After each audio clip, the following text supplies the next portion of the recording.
Assalamualaikum warahmatullahi wabarakatuh. Selamat pagi semuanya.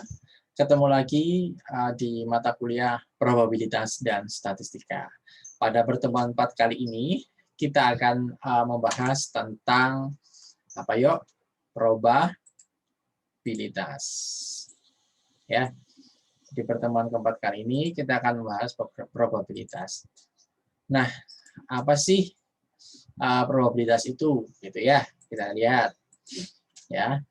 Probabilitas itu ada populasi dan ada sampel.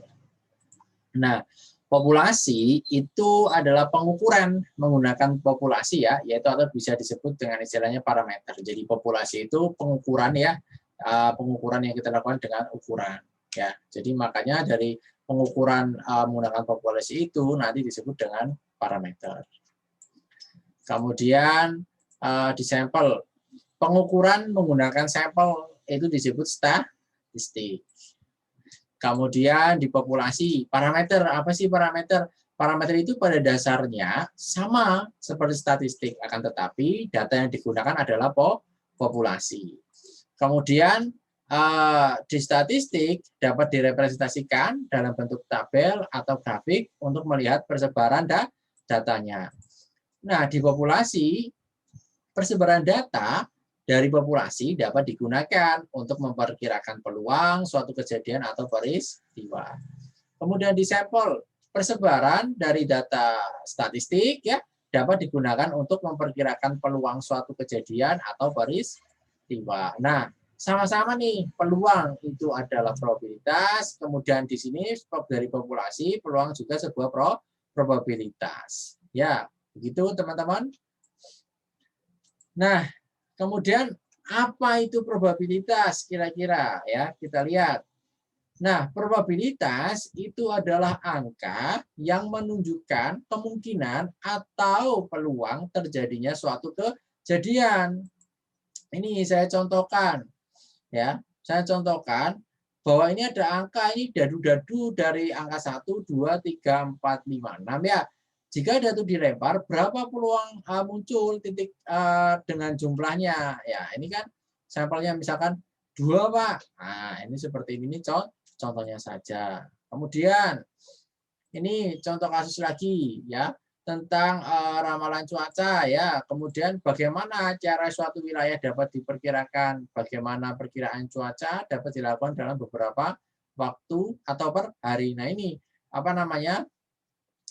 Istilahnya adalah weather forecasting ya. Ini lihat persebaran data periode sebelumnya, kemudian pemodelan dan analisisnya seperti apa, kemudian kita menarik kesimpulan. Ini data ini persebarannya seperti apa, kemudian kita melakukan pemodelan dan analisis, kita menarik kesimpulan. Kemudian kita bisa simpulkan berdasarkan ilustrasi tersebut dapat disimpulkan bahwa apa? Statistik dapat digunakan untuk mencari peluang terjadinya suatu peristiwa dengan apa? Melakukan analisis pada persebaran data. Ya, mudah, nggak ada yang sulit mata kuliah probabilitas dan statistika. Nah, kita lihat.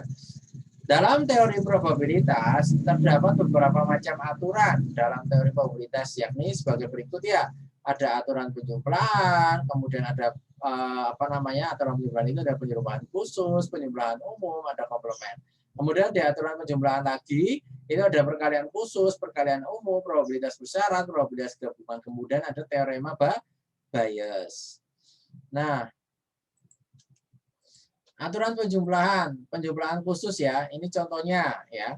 Two events are mutually exclusive if they cannot happen at the same time. Examples: A, it is Wednesday, and then B, it is Friday. So A, I am at home. B, I am at school. But this is not same. Ya, probabilitas A beririsan dengan B sama dengan 0 ya, gitu. Nah, kemudian gimana Pak penjelasannya? Dari contoh soal yang ini, maka disebut juga dengan istilah kejadian saling lepas atau mutually eksklusif. Nah, apa sih mutually eksklusif? Tidak bisa terjadi dalam waktu yang sama. Itu seperti itu. Nah, berikutnya. Aturan penjumlahan. Di penjumlahan khusus ada beberapa aturan. Ini contohnya lagi ya. Nah, Contohnya diambil dari mana sih Pak? Contohnya diambil dari buku Walpole ya. Silakan dicek di buku Walpole-nya, sudah ada lengkap sekali. Saya ambil dari buku Walpole supaya sama. Nah, mutually exclusive even and the sum rules. If A and B are mutually exclusive, then P ya, maksudnya probability A or B ya sama dengan apa? Probabilitas A ditambah probabilitas B. Contohnya apa? The probability of a student having blonde hair is 0.3 and the probability of having black hair is 0.4. What is the probability that they have blonde hair or black hair? Ini blondenya ya, ini jawabannya blondenya ada 3. Blacknya ada berapa? 4. Rumusnya apa? PA atau B ya sama dengan probabilitas A ditambah probabilitas B. Maka berapa? 3 ditambah 4 jadi 7,0. Ya, itu seperti itu. Jika dua buah kejadian adalah kejadian saling lepas, maka penyebelahan dapat menggunakan fungsi OR. Jadi jangan bingung, mudah sekali ya. Kemudian ini aturan penjumlahan di penjumlahan umum ya. P A atau B sama dengan probabilitas A ditambah probabilitas B dikurangi probabilitas A dan B. Ini contohnya.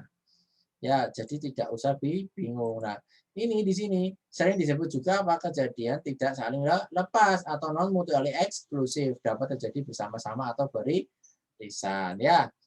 Nah, kemudian apalagi aturan penjumlahan umum.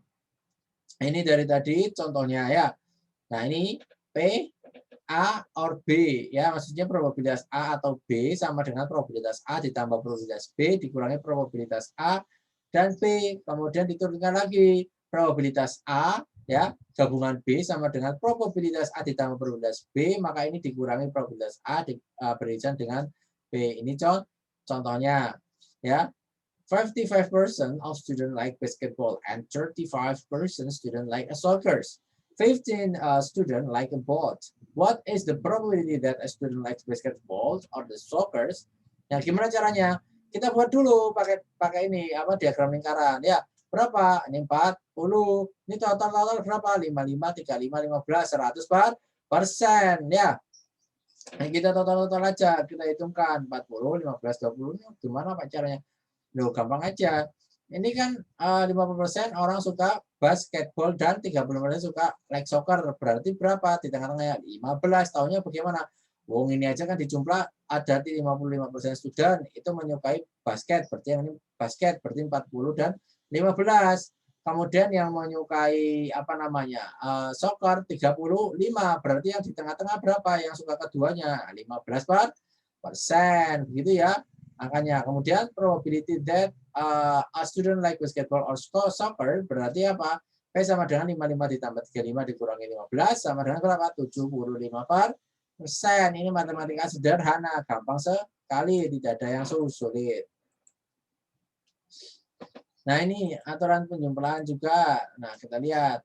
Ini adalah kejadian saling lepas, ini adalah kejadian tidak saling lepas. Maksudnya saling lepas, ini tidak irisan. Saling lepas itu tidak beririsan, tetapi kejadian tidak saling lepas maka dia beririsan. Kalau ini maksudnya adalah not mutually exclusive. Red cards adalah ada berapa yang orang suka red card? 25 ditambah 2 jadi 27. Yang suka access adalah 2 ditambah 2 adalah 4. Yang suka keduanya ada berapa? Red and access ada 2.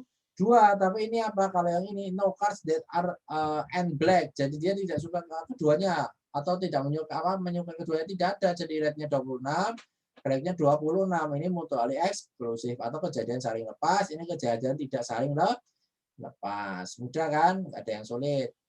Nah, kita lanjut. Aturan penjumlahan komplement. Komplement ya, itu dari sebuah kejadian A adalah himpunan semua kejadian yang bukan A. Contohnya ini. Jika A adalah kejadian botol pecah, jika dipukul, maka komplement dari kejadian A adalah botol tidak pecah. Peluang dari sebuah kejadian dan komplement selalu berjumlah 1. Ya, sebuah kejadian bisa terjadi atau tidak terjadi karena probabilitas. Persamaannya apa? PA sama dengan 1 min P ekuivalen dengan A. Contohnya ini tadi sudah diketahui probabilitas suatu sistem berjalan dengan baik adalah 0,8. Tentukan probabilitas sistem tersebut gagal bekerja. Maka PA atau probabilitas A sama dengan 1 min P kali dengan ekuivalen A, maka dihitunglah 1 min 0,8. Angkanya dari mana? Dari sini 0,8.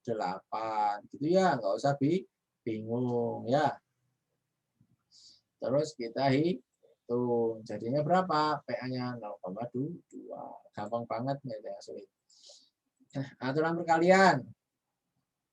Peluang kejadian bersyarat. Yang pertama, kejadian A terjadi jika kejadian B sudah terjadi. Formulanya gimana? Ini formulanya PA ya. Jika A beririsan dengan B, maka sama dengan P A irisan B sama dengan PB ya. Nah, ini sudah saya buatkan apa namanya? Lengkap sekali. Ini peluang kejadian saling bebas. Kejadian A tidak mempengaruhi kejadian B yang sebelah sini formulanya. Kemudian ini peluang kejadian tidak saling bebas. Kejadian A mempengaruhi terjadinya kejadian B. Ini formulanya ya. Sudah ada.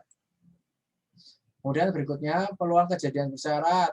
Kedua peristiwa tersebut tidak dapat terjadi secara bersama-sama. Ini ya hasilnya. Sudah. Gampang kan? Nggak ada yang susah. Ini aturan perkaliannya. Ini probabilitas bersyarat. Merupakan probabilitas dari apa? Sebuah peristiwa yang akan terjadi jika sebuah peristiwa lainnya juga terjadi. Contohnya apa, Pak? Ini contohnya kita cek.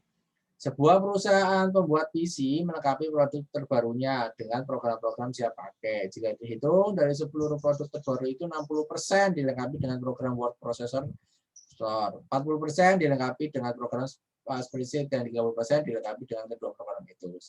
Jika seseorang membeli komputer dan didefinisikan ya, jadi A ya, ini komputer yang dilengkapi dengan power processor, B komputer yang dilengkapi dengan spreadsheet, kemudian PA ya, P gabungan A sama dengan 0,6, PB 0,4. Dari mana? Ini 0,6 itu dari PB, kemudian 0,4 0,6 itu dari PA, 0,4 dari PB, dan P irisan A 0,3. Jika komputer yang dibeli adalah komputer dengan program spreadsheet, maka probabilitas komputer tersebut juga memiliki program apa?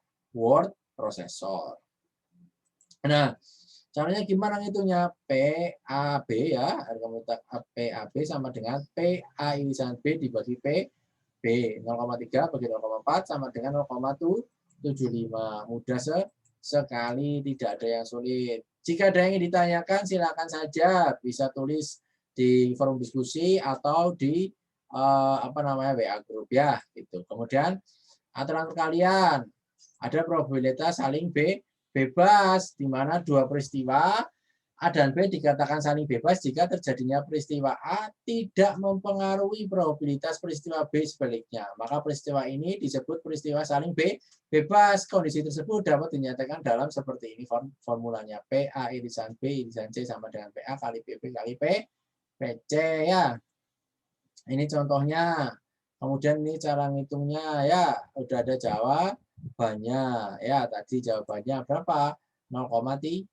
Jadi tidak usah bingung ya. Kemudian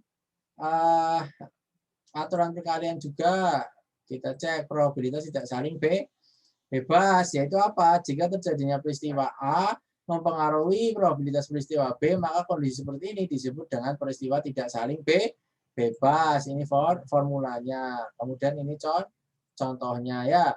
Ini semuanya sudah lengkap sekali, tinggal diikuti saja dengan baik. Hasilnya sudah ada ya.